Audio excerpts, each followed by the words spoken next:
Hey everyone, welcome back to Corporate Decoder. Today we're diving into Tradeweb's latest proxy statement.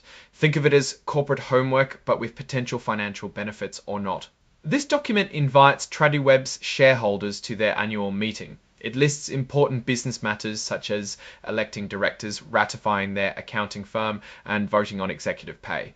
It's like a school election, but with real money and market power. Tradeweb had a pretty good year. Their revenues jumped to $1.7 billion, a 29% increase. That's like saying for every dollar they made last year, they added almost 30 cents this year. They're also managing money well. Their adjusted profit margin, or EBITDA, is over 53%. Now, about those elections, 4 director nominees are up for election. Think of these people as the board of directors who will be responsible for overseeing the company's long-term direction, sort of like a school principal's office. The board is recommending you vote for all 4 of them. Filing this report doesn't require Tradeweb to pay a fee because they're not proposing a merger or acquisition. Think of it as handing in your permission slip for a field trip, no cost required. Let's meet some of the key players, starting with Jacques Aigrain, the independent chairperson. He's also involved with Clearwater Analytics and Lionel Bassell. Then we have Stephen Burns, who is the Chief Financial and Administrative Officer at Flyer. He has extensive financial experience, which is probably why he's chair of the Audit and Risk Committee. A key point is that 64% of Tradeweb's board is considered independent. It means they don't have direct ties to the company's management, helping to ensure they're acting in the best interest of the shareholders and not just the company's leaders. They're big on performance-based incentives. These executives are motivated to think long-term with compensation tied to 3-year financial targets and shareholder returns. It makes sure everyone's rowing in the same direction. Okay, let's get to the heart of this document section by section. First up, it's packed with legal jargon about forward-looking statements. Companies do this to protect themselves from being sued if their predictions don't pan out. Remember, past performance doesn't guarantee future success. Then we look at Tradeweb's stock structure. They have different classes of stock, each with different voting rights. Class A and Class C get 1 vote per share, while Class B and Class D get a whopping 10 votes per share. It basically means some shareholders have a much bigger say than others. Also, one company, LSA, holds most of the voting power. These days, everything's online, and this report is no exception. Instead of getting a pile of papers, most shareholders are notified online and can access the proxy materials there. It saves trees and Tradeweb money. To be elected as a director, all you need is more votes than anyone else running. Think of it as winning a popularity contest. Other proposals, such as approving the auditor, need a majority vote to pass, and if you just don't care, abstaining counts as voting against the proposal. Moving on, we've got the actual election of directors. 4 directors are up for election this year, and if elected, they will each serve for 3 years until 28. Here is Billy Holt, our main guy. Mr. Holt has been the CEO since early 2023 and has been with Tradeweb for a while now.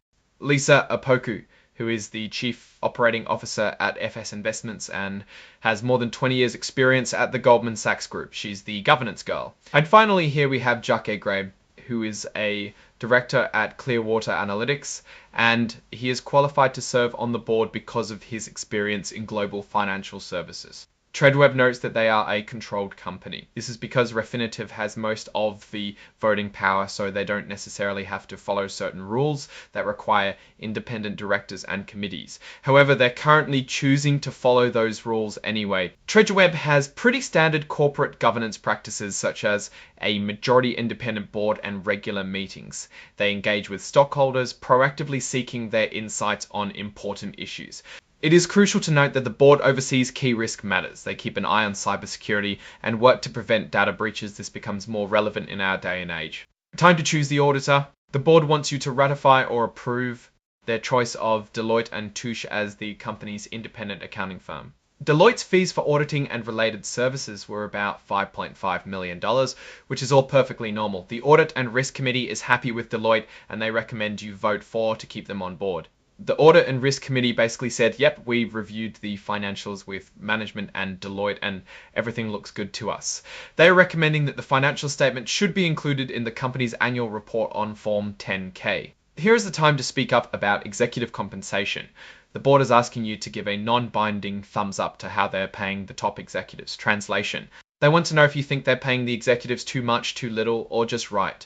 It's your chance to weigh in, even if the board isn't legally required to listen. Let's see who really owns this company. Refinitiv owns the majority of the Class A and Class B common stock. A couple of our CEOs, Billy Holt shares are pretty insignificant. We also have people like Sarah Ferber, the CFO, Enrico Bruni, a managing director, and Justin Peterson, the chief technology officer. It's like meeting the main characters in a corporate drama. First, base salary. It's the stable foundation of an executive's income. While some companies gave raises, Tradeweb kept the salaries of its top people steady. Billy Holt makes $750,000 and Justin Peterson makes $400,000 and Justin Peterson makes $400,000. This is where things get interesting. For Billy Holt, his potential bonus depends on how well the company performs against certain financial targets. For others, the bonus amounts are allocated from a bonus pool depending on the company's performance as well. In the end, Billy Holt took home a $375,000 bonus, while other executives like Sarah Ferber, Enrico Bruni, and Justin Peterson also earned hefty bonuses.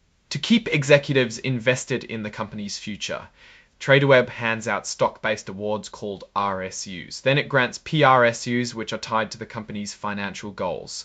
And finally, they give PSUs that are based on how well the stock is doing. If the company does well, the executives do well. Tradeweb says almost all of their executive pay is at risk, meaning they only get it if certain performance goals are met. The compensation committee compares Tradeweb to similar companies when deciding how much to pay its executives. They want to stay competitive in attracting talent. The company does not allow its directors to hedge or pledge their Tradeweb stock. This makes sure they are invested in the long-term success of the company. They also do not pay excise tax gross-ups on changing control payments. The people are only there for the long haul.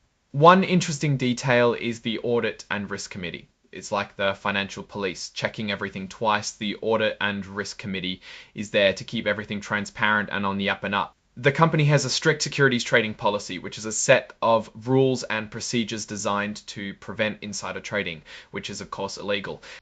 Finally, how much does the average worker at Tradeweb make compared to the CEO?